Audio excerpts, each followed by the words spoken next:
Aku mengklasifikasikan formasi yang bisa kulamar tadi berdasarkan... Halo teman-teman, kembali lagi dengan aku Romartus Tungkir. Kali ini masih dengan pembahasan seputar CPNS. Teman-teman, kita sama-sama tahu bahwa pembukaan CPNS 2023 sudah resmi dibuka mulai pada hari ini. Nah, di video kali ini teman-teman, aku akan kasih tips memilih formasi ala aku di tahun 2021.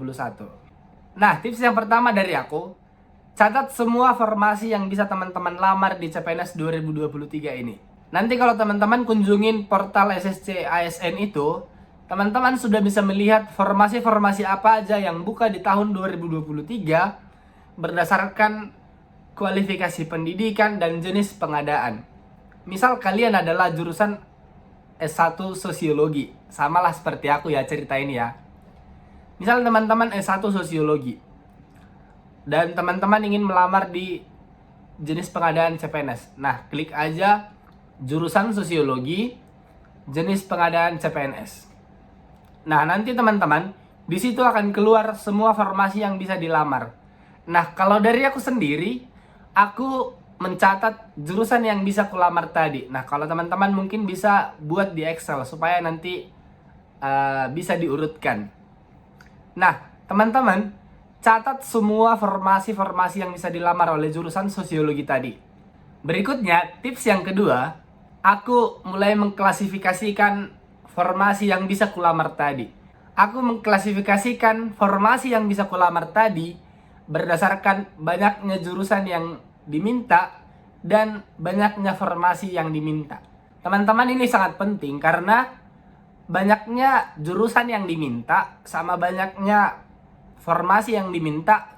Berdasarkan informasi ini, nanti teman-teman sudah bisa mulai menggambar gitu apa yang akan kita ambil.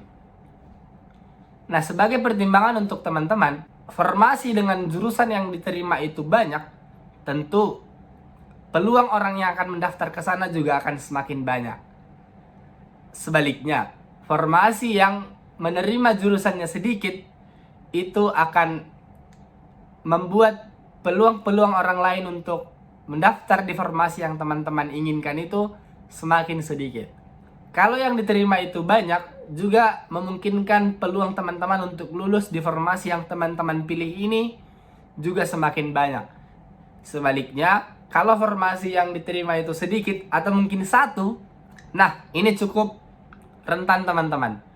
Apabila teman-teman tidak siap sedikit saja kepleset jadi peringkat 2, maka teman-teman sudah dinyatakan gugur. Nah, kalau teman-teman sekarang mungkin bisa ditambahkan indikator klasifikasi berdasarkan gaji. Poin-poin pertimbangan ini akan jadi penilaian untuk teman-teman akhirnya bisa memutuskan di formasi mana teman-teman akan melamar.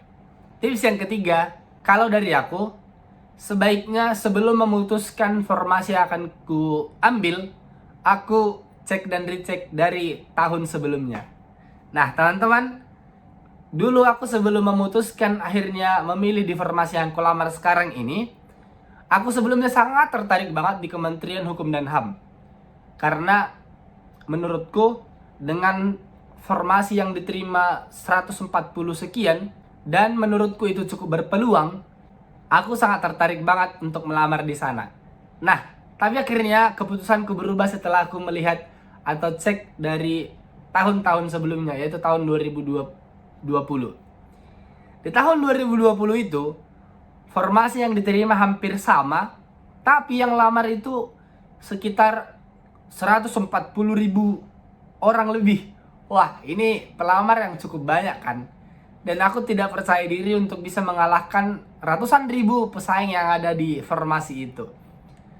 Akhirnya aku memilih untuk mengundurkan diri dari minatku yang di sana, dan aku memilih pilihan yang lebih realistis. Tentu ini juga bisa jadi pertimbangan teman-teman nanti ketika teman-teman sudah memilih formasi yang akan teman-teman lamar.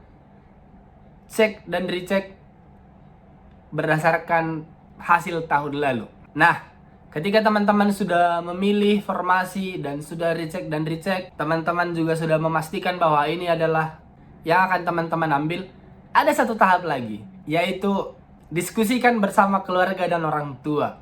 Teman-teman, ketika teman-teman dinyatakan lulus CPNS, maka teman-teman akan tinggal di daerah penempatan yang dituju oleh formasi tersebut. Nah, tentunya ini adalah sebuah perubahan yang ada dalam hidup teman-teman. Sebaiknya diputuskan dulu atau didiskusikan dulu bersama pasangan atau bersama dengan orang tua agar mencapai kesepakatan. Nah, setelah semua tahapan tadi sudah dilaksanakan, selebihnya teman-teman sudah bisa untuk input-input berkas dan submit pendaftaran. Sebelum teman-teman submit, mintalah doa restu dari orang tua dan serahkan semua kepada Yang Maha Kuasa. Oke, mungkin itu yang bisa ku-sharingkan hari ini. Semoga teman-teman bisa dapat inspirasi dalam menentukan jurusan dan pilihan teman-teman dalam seleksi CPNS 2023 ini. Semoga teman-teman sukses dan dapat NIP di tahun 2024. Bye-bye.